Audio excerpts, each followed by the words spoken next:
What's going on, ladies and gentlemen, boys and girls, children of all ages? It is your hostess with the mostest. It is PKR, Pastor Keenan Riley. And we are here on People Suck, Love Them Anyways. And as always, I'm joined by my sidekick, Nicky Nick, who's a little more nasally tonight than normal. Yeah, a little bit. It's those good old Kentucky allergies, man. It's that time of year where no matter what you do, if you're outside, you're about to get attacked. Yeah, no, it's like I mean, I remember being little and like hating the outdoors because of it, but now it's just like you got to do what you got to do. And So have you struggled with allergies your whole life? oh yeah. I mean, like they kind of went through a spell where they were a lot worse. If anybody remembers like episodes, what like 40s, 50s. I was gonna say like what, like 2 or 3 years ago, probably a couple of years, yeah. Pretty rough. As far as just constantly getting some kind of something. But yeah, I mean, I was outside. I told Keenan, before we got started, I was outside at a little bonfire on a Saturday night, and something about smoke that just tears me apart from the inside out. Yeah, I'm the same way with that. So, and like my journey is completely different. As a kid, I could just like do anything. I could be outside all day. I could be around animals, hay.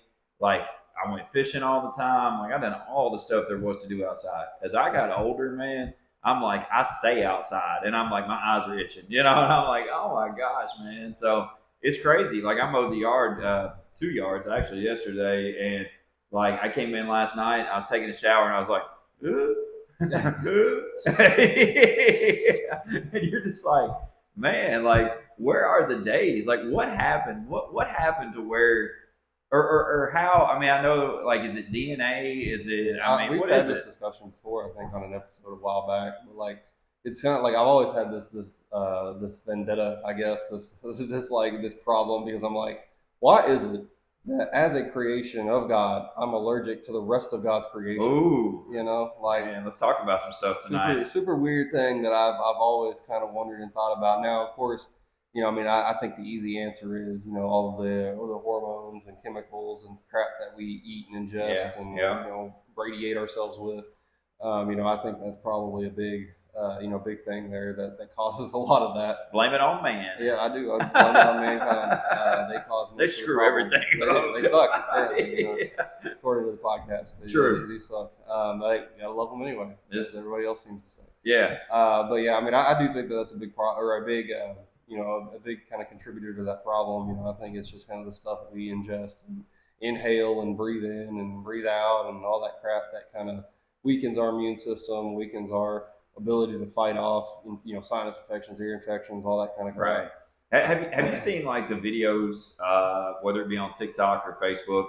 Like, have you seen the videos about like where people start recommending like herbal remedies to stuff, or like, the answers in your yard, or it's in your flower bed. Yeah, like stuff like that. But like, you get to thinking about things, and it's like, man, it's like, of course we weren't around, 300-400 years ago, so we don't understand, we don't know.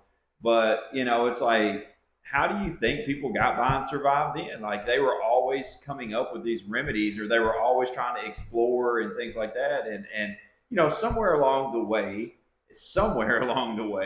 we figured out how to make money off of sickness. We figured out how to make medicine profitable. And whenever we did, man, has it not went crazy over the last, let's just say 100, 200 years. Oh yeah, exactly. I mean, it's, there's so much controversy, so many, crazy things that goes on, between insurance companies and medication companies, pharmaceutical companies. I mean, between insurance companies and pharmaceutical companies, I think, I think those are the true proofs that the devil's real, alive, and living in this world today.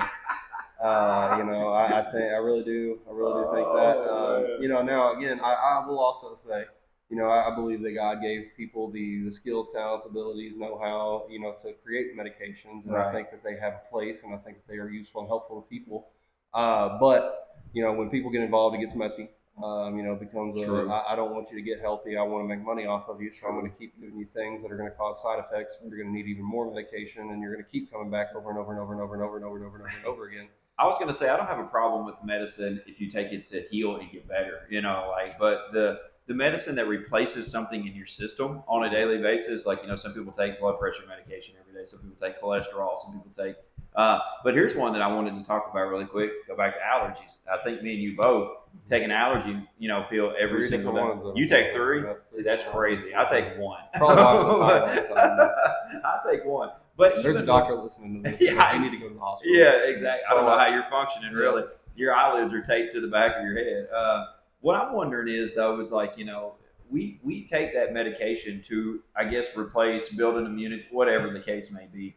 What do you think we have to do to be exposed enough to where we build up like where we don't need it anymore? Yeah, I mean, if you ask my father-in-law, it's just get out there and in the outside and just roll around in the grass, roll around in the dirt, all that kind of stuff. But I mean, I do think that there is a little bit of truth to that. I mean, I really do. I think I agree. You have to expose yourself to it a little bit to build an immunity to it.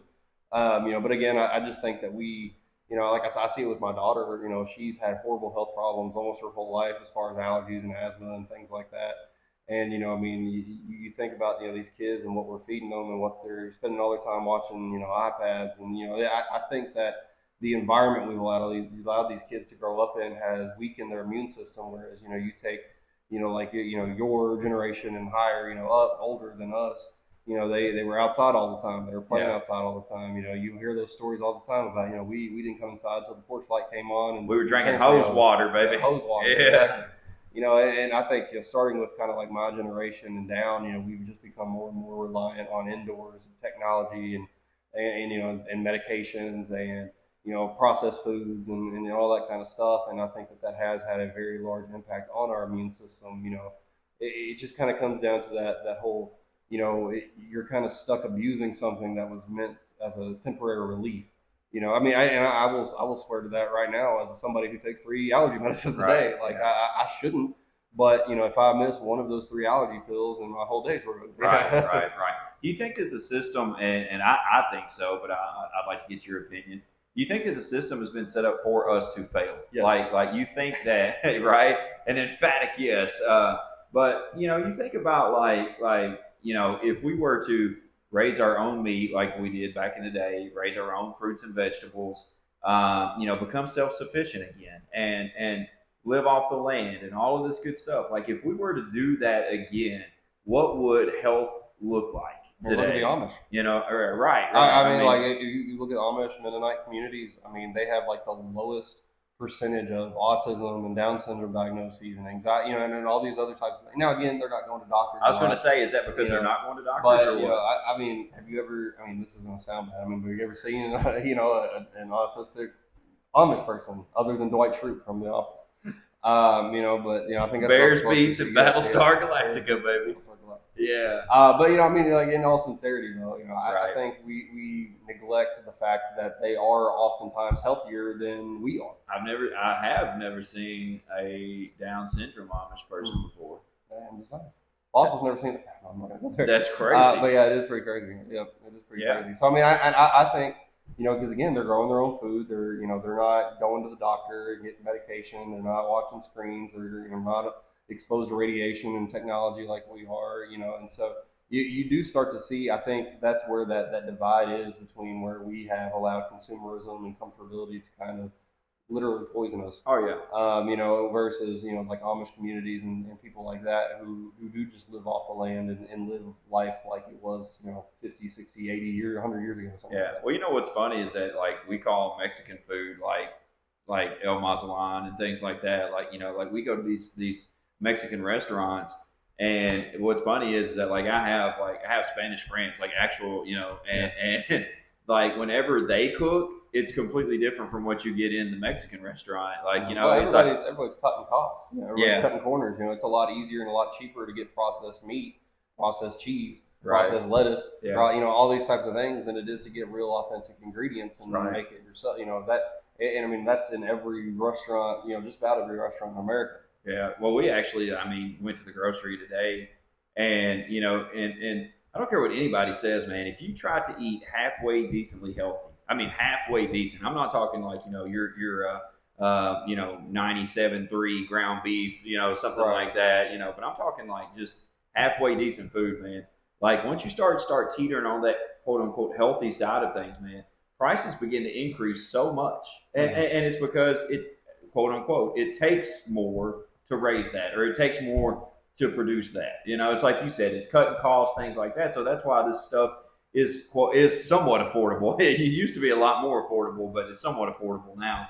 But you think back, like it's easier for us to go get something off the value menu or something like that because why? Because it's easy, it's cheap, it's fast.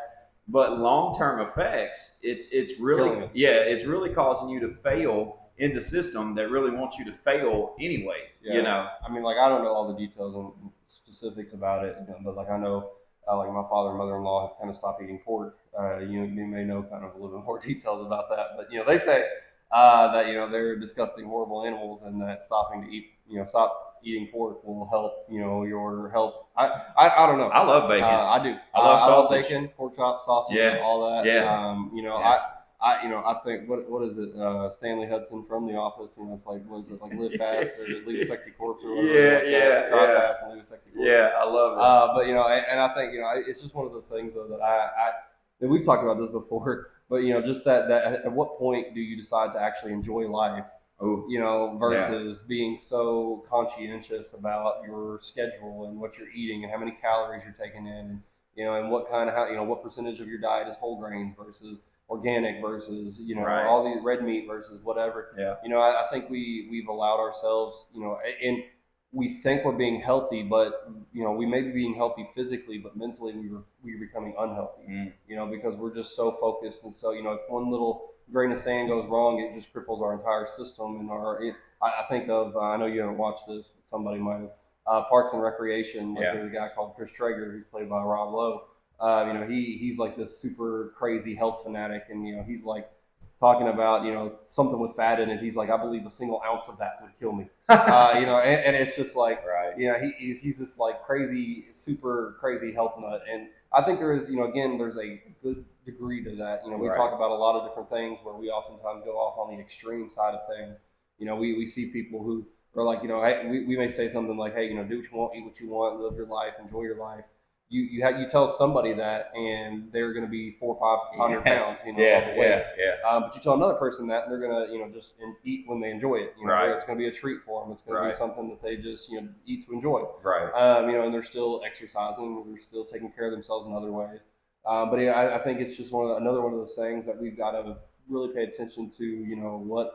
How much we're consuming, how what we're consuming, and how much of what we're consuming, and all those sorts of things. That's one of those things, though, that like I feel like that we don't know how to set proper limits for ourselves. Like that's one of those things where we are so bad. Like we're so bad at life. We have made a living out of life coaches. You know what I'm saying? Like there's an actual job where you tell people how to live. Like that's crazy to me. But we've become so bad at it, or so lazy, really, that like we actually need somebody's guidance as to how to fix a meal or how to prepare to fix a meal or how to prepare for the next day or and it's like, and again I go back to this modern convenience of everything. Like we love that you support the podcast and we love that you listen, but this should not be the only time that you get Jesus or Christian talk or real world talk or whatever. Like this shouldn't replace that.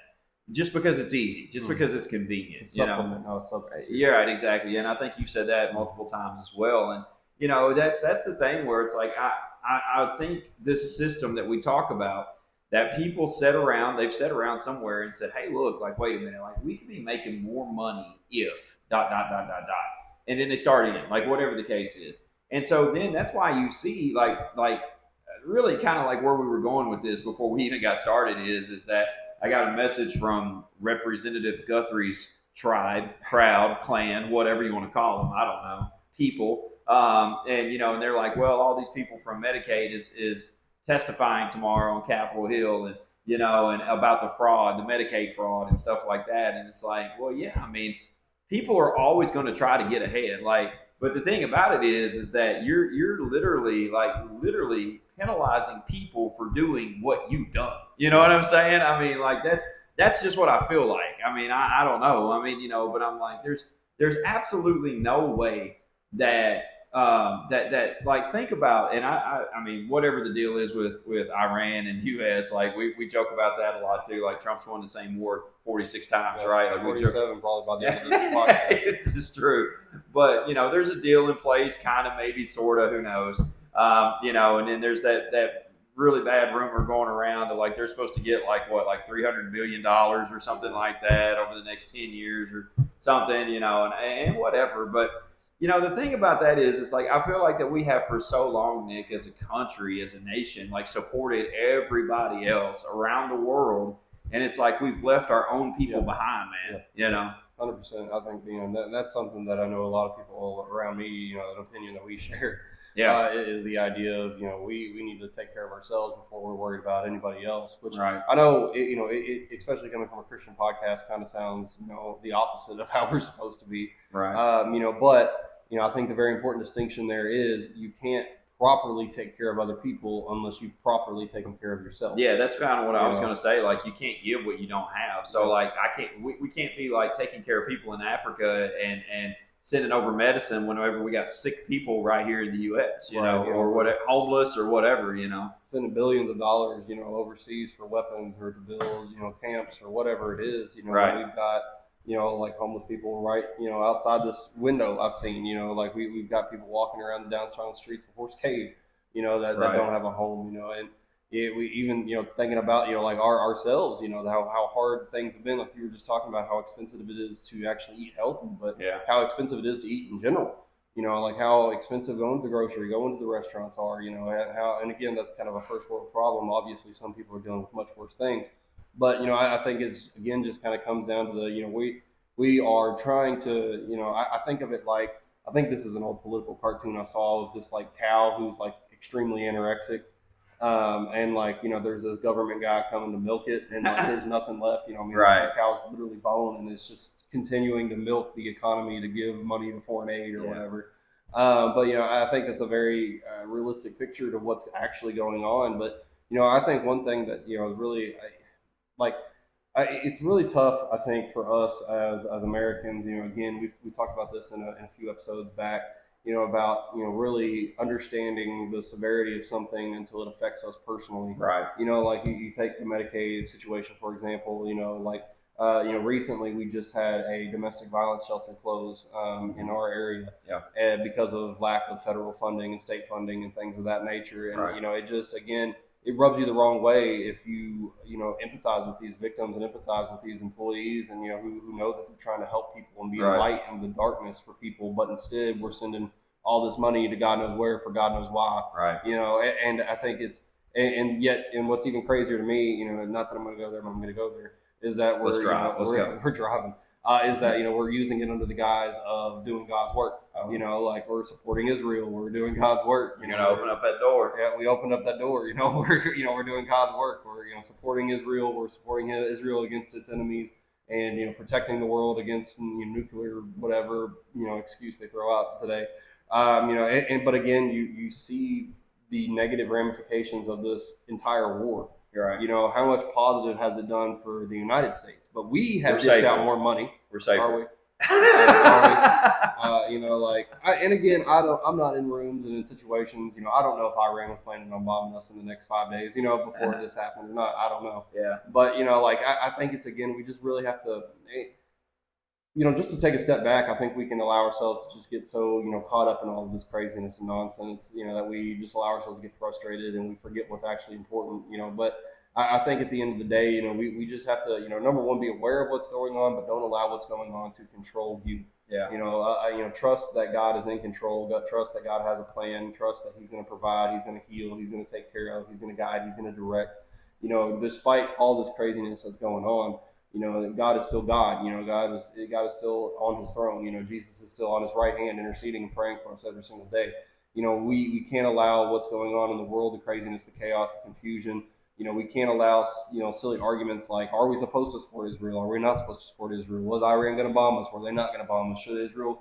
Is Israel trying to be genocidal by blowing up Lebanon? Is it all of these different things that we are going back and forth on constantly that really I think, to the vast majority of us, and I think most people would agree, it doesn't matter. It doesn't matter to us. I mean, it doesn't affect. Now, what does affect me is when a strait is closed and gas jumps up to $4 or $5 a gallon. Right. That does affect me. That causes my quality of life to go down, and it really lowers my empathy Yeah. for a war in the Middle East. And it still hasn't gone down. Yeah, it still hasn't gone down. Not much. It is a little bit, but apparently Trump's fighting about that. How did you see that today? Yeah, the DOJ's investigating, baby. They're investigating. Yeah, they're investigating a lot. They're investigating a lot. Investigating a lot. I don't know how they have us all that time. I don't either. But anyway. Just the world that we live in, though, I think it's very important for us to take that step back. God knows we need to just take a step back from social media, from the news, from all from TikTok, from Instagram Reels, Facebook Reels, whatever, and really just. And we say this all the time, and it sounds like we're beating a dead horse, but we are.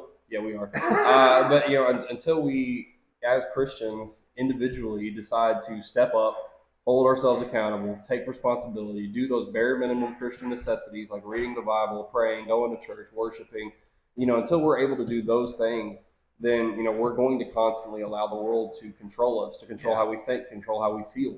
We have to start turning down the volume knob on the world and start turning up the volume knob on God. Yeah, on any given night, according to Google, on any given night, an estimated 771,480 people experience homelessness in the United States. This figure, the most recent comprehensive point-in-time count documented by HUD, represents approximately 23 out of every 10,000 Americans and is the highest total recorded since data collection began. Isn't that crazy? Go back and watch the transcript of that. Those numbers were crazy. Well,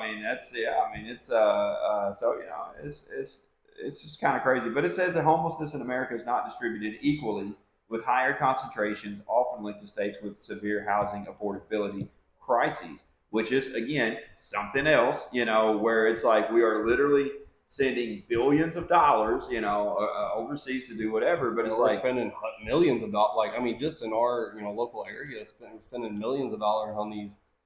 And don't get me started on this next topic, but we're spending millions of dollars on apartment buildings. I was going to say data centers. But... Oh yeah, data centers is a hot topic too. But no, I'm thinking like apartment buildings. How much money we're spending on these apartment buildings, and then we're charging people $1,300, $1,500, $1,600, $1,800 a month to live in them. I'm like, that's insane. Yeah, that's insane. And I'm like.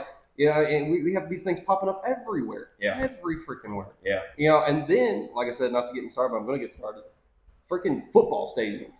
Right. Like, we have a perfectly good football stadium. But you know what? We're going to build another one right next to it. Tennessee Titans. True. They'll suck anyway. True. But we're going to build this gigantic multi-billion-dollar facility right next to the old one. Yeah. For the fans we don't have. Right. To like. The championships we won't win. Yeah, championships we won't win in that arena. For what? Right. And I'm like, the amount of money that we spend, that the city of Nashville or state of Tennessee has spent just on that, in the NFL, of course, all this money that's switching hands and all that. But right. How much good, and we've talked about this a lot too, but how much good could you do with that much money? Well, I think about Elon. Think about First Elon. First trillionaire. So he made it up to about, I think it was 1.1 or 1.2 trillion. Then the stock went down, and it took him back down, and they're like, well, now he's only worth an estimated $946 billion. It's like, just like, sorry, what a loser. Only billion, only $946 billion. What a loser. Literally, like think about this just for a second. He could give $1 million tax free to every single person. I'm talking every single person in the United States of America. And literally be out like $350 million. We're not even touching one of your billions, Elon.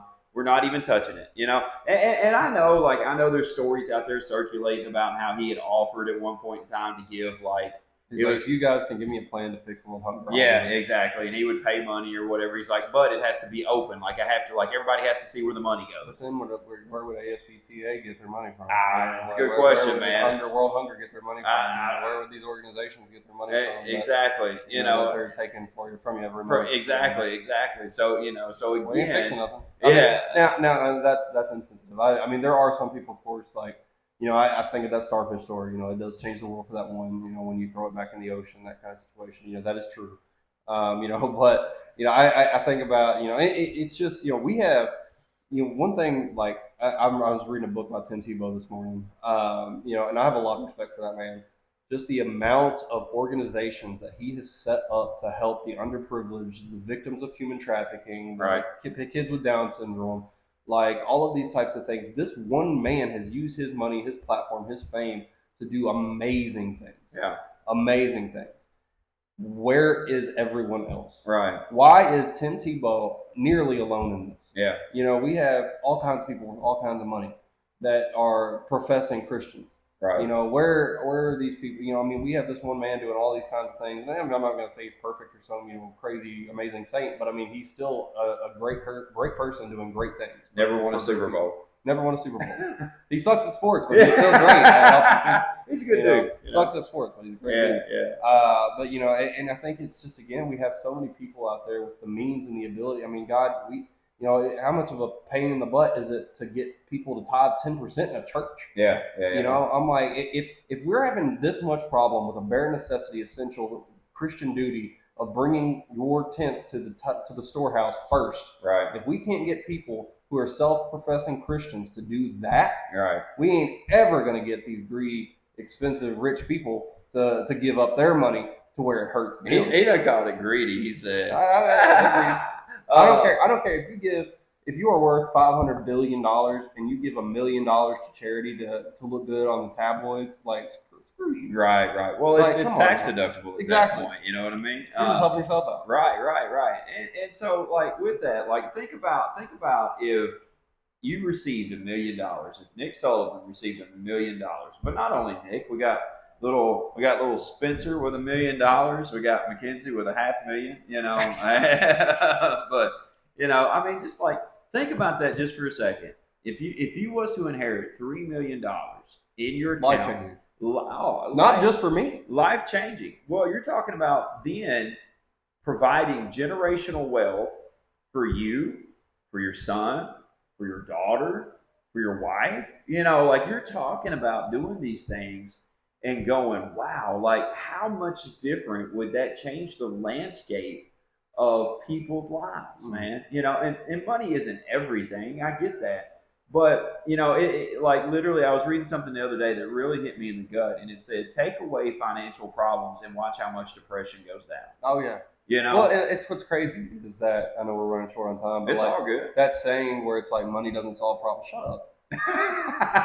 Like, you know, I think Ariana Grande said it best. She said, you know, like they say money can't solve my problems, but they must not have had enough money to solve them. You're right. Like, well, that's true. And I'm like, I said, there ain't nothing. There, like, and don't get me wrong. I mean, of course, there's other things going on, but I mean, like, you know, if somebody gave me $1,000, that would, like, you know, like, how much would that? Now, let me ask you this, because you said money, because people are like, well, money can't do this, money can't. But think about just for a second the people. Buy me a boat. Buy me a truck to pull it. Think about the people who have literally had excess. Think about Magic Johnson. Think about the treatment that he got whenever he came out, you know, with, hey, I've got HIV, blah, blah, blah, so on and so forth. Think about the people who have all of these, you know, these abilities. Like Tiger Woods literally has rolled about 19 vehicles, you know, in like 3 months, man. More DUIs than PGA titles. Right. And what does he do? He gets on a private plane, goes to Switzerland for treatment, you know, goes to Switzerland for treatment. The best that me and you could do was getting into an AA program after we got out of the drunk tank somewhere. Yeah. You know what I'm saying? Like, it's crazy to see how, yes, money is not going to, at the end of the day, make you happy. I get it. Mm-hmm. But here is the deal.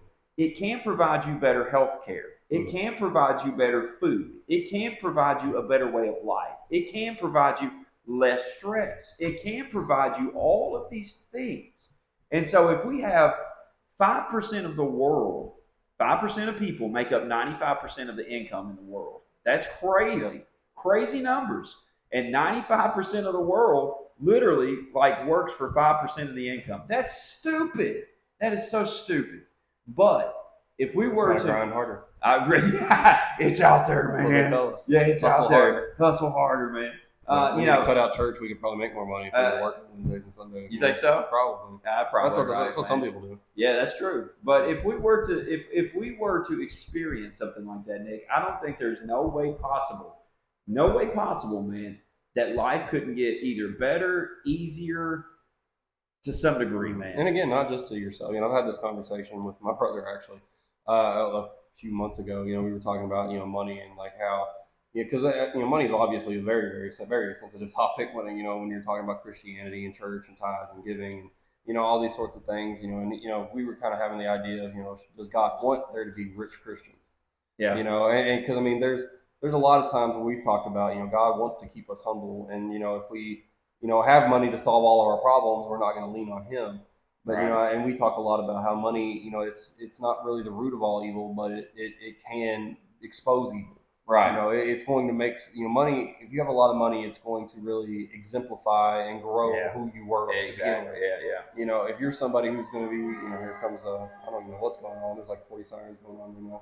Was it? I thought somebody was running a vacuum cleaner downstairs or something. It could be that too. But anyway, like if you think about like just if you're somebody who's already, and we like we said, if you're somebody who already gives 10%, to back to the storehouse. If you get $1 million, you're going to get 10% of that to the church Right. because you've built that habit, you've built that routine, you've built that mindset, you've built that faith walk. That's a fruit of your spirit that you're showing off, and And so, I think if you're already selfish with your money and you don't trust God with your money, you're not going to trust it even if you have $5 million. Right.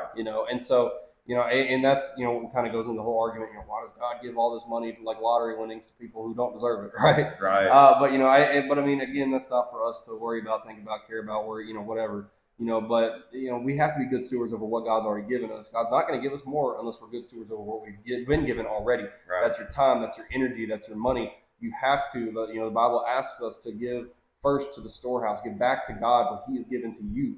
And if you're not able or willing to do that, if you're not able or willing to spend time with God through the Word, through prayer, through worship, through going to church, if you're not willing to fellowship with other people and pray for other people, then you're not going to be faithful over that. If you've been given money, wealth, status, fame, whatever. Right. Yeah. Absolutely. And he cut it off right there, man. He knew what time it was. So. But I know we've kind of been all over the place tonight. We've talked a little bit about system set up for failure, right? Yeah, system set up for failure. We've talked about giving back. We've talked about what would a world look like where everybody was kind of at least on the same playing field, things like that. So a lot of things to contemplate tonight. But above all else, love God, right? Above all else, seek a relationship with Him. And thank you so much for tuning in, for supporting People Suck, Love Them Anyways. Hit the download button, tell other people about it. And until we see you again, we love you so much. Be blessed.